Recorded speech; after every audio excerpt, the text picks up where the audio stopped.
بسم اللہ الرحمن الرحیم۔ ناظرین مکرم السلام علیکم۔ سانحہ کربلا کے اسباب کے سلسلے میں بنائے جانے والی ویڈیو کا آج آخری اور تیسرا حصہ پیش کیا جا رہا ہے۔ کوفیوں کے سیدنا امام حسین رضی اللہ تعالی عنہ کو لکھے گئے خطوط، ان کے وفود کی آپ سے ملاقاتیں، امام مسلم بن عقیل کے ہاتھ پر آپ کی بیعت، اور پھر امام مسلم بن عقیل کا آپ کو کوفہ آنے کی دعوت، یہ وہ عوامل تھے جن کی بنا پر آپ رضی اللہ تعالی عنہ نے کوفہ کی جانب رخت سفر باندھا۔ آپ رضی اللہ تعالی عنہ کے دوران سفر اور میدان کربلا میں خطبات سے یہ واضح ہوتا ہے کہ آپ کا مشن کتاب و سنت کے احکامات کی کامل تنفیذ، بیت المال کو قومی ملکیت میں لینا اور اسلامی نظام عدل کا قیام تھا۔ چنانچہ جب حر نے قادسیہ کے قریب مقام بیضا پر آپ کا راستہ روکا تو آپ نے اسے اور اس کے لشکر سے خطاب کرتے ہوئے فرمایا، کیا آپ کو معلوم ہے کہ یزید اور اس کے امراء نے شیطان کی پیروی اختیار کر لی ہے، رحمان کو چھوڑ کر زمین میں فساد پھیلا دیا ہے، حدود اللہ کو معطل کر کے بیت المال کو ذاتی ملکیت بنا لیا ہے، اور فرمایا کہ مجھے سب سے زیادہ ان پر اعتراض کرنے کا حق حاصل ہے۔ مکہ میں قیام کے دوران بھی آپ نے ایک خط اہل بصرہ کے نام لکھا تھا، جس میں آپ نے فرمایا، لوگو، کتاب اللہ اور سنت رسول اللہ کی حفاظت کرو۔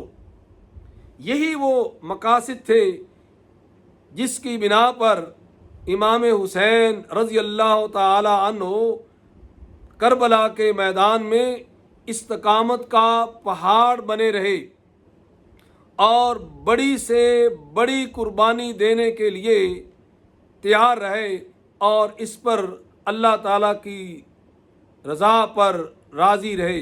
دوسری طرف یزیدی حکومت کی ہٹ درمی اور اختیارات کا اندھا دھند استعمال میدان کربلا کے حالات و واقعات کو کسی بڑے سانحے کی طرف لے جا رہی تھی۔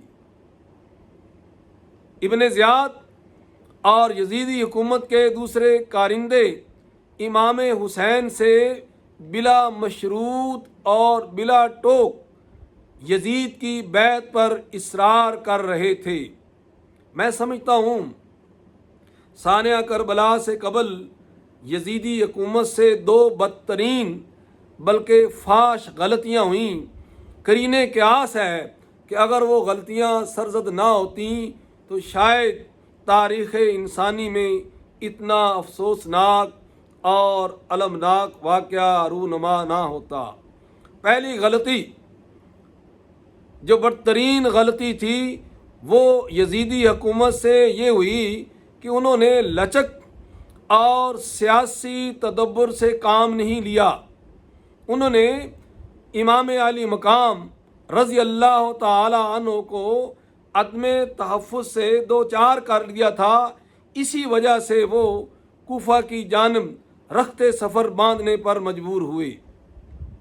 دوسری بدترین غلطی یزیدی فوج نے اس وقت کی کہ جب کوفیوں کی بدعہدی ظاہر ہوئی اور میدان کربلا میں صورتحال واضح ہوگی، امام حسین رضی اللہ تعالی عنہ نے واپس جانے یا دمشق جا کر یزید سے براہ راست گفتگو کرنے کا ارادہ ظاہر کیا، تو ابن زیاد اور یزیدی کرندوں نے امام حسین، آپ کے خاندان اور آپ کے ساتھیوں کا وحشیانہ قتل کر دیا۔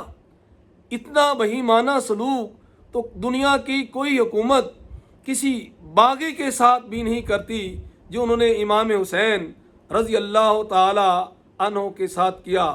شاہ عبدالعزیز محدث دہلوی رحمۃ اللہ علیہ اسنا تحفہ اسنا عشریہ میں لکھتے ہیں کہ امام حسین رضی اللہ تعالی عنہ کی شہادت کا ایک اور بھی بڑا سبب تھا، وہ یہ کہ کوفیوں نے یزیدی فوج سے مرعوب ہو کر یا لالچ سے امام حسین کے ساتھ بے وفائی کی، دغا بازی کی۔ امام حسین کے ساتھ مل کر وہ دشمنوں سے نہیں لڑے اور یوں اس طرح امام حسین اور آپ کے ساتھیوں کی شہادت کا سبب بنے۔ واقعہ کربلا کے بعد یزید نے دو نہایت غلط اقدام اٹھائے جو اس کی ذات پر ایک سیاہ دھبا تھے۔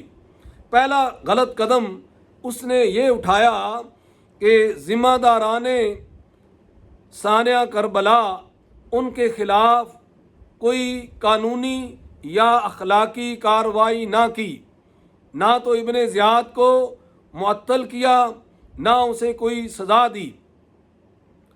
جلال الدین سیوطی رحمۃ اللہ علیہ لکھتے ہیں کہ یزید نے نہ تو ابن زیاد کو معطل کیا، نہ اسے کوئی سزا دی۔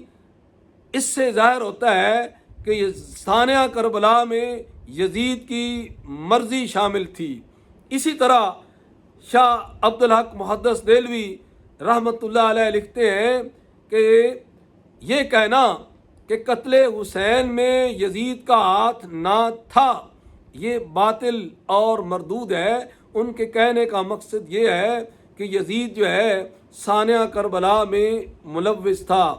عزیزان گرامی القدر، ناظرین مکرم، دوسری بڑی غلطی یزید نے سانحہ کربلا کے بعد یہ کی کہ قتل حسین کے بھیانک جرم کے بعد اس نے اہل مدینہ اور مکہ مکرمہ پر چڑھائی کر کے ظلم و ستم کا بازار گرم کر گیا۔ یوں وہ اپنی عاقبت کو تاریخ سے تاریخ تر بناتا چلا گیا، یہاں تک کہ 4.25 سالہ حکومت کے بعد موت کے منہ میں چلا گیا۔ رہی یہ بات کہ سانحہ کربلا کے بعد یزید کی پشیمانی، ندامت یا بقیہ اہل بیت کے ساتھ ظاہری طور پر حسن سلوک یہ حقیقت ہے یا اپنی بدنامی کے داغ کو مٹانے کے لیے دکھاوا تھا، یہ تو خدائے علیم و خبیر ہی جانتا ہے۔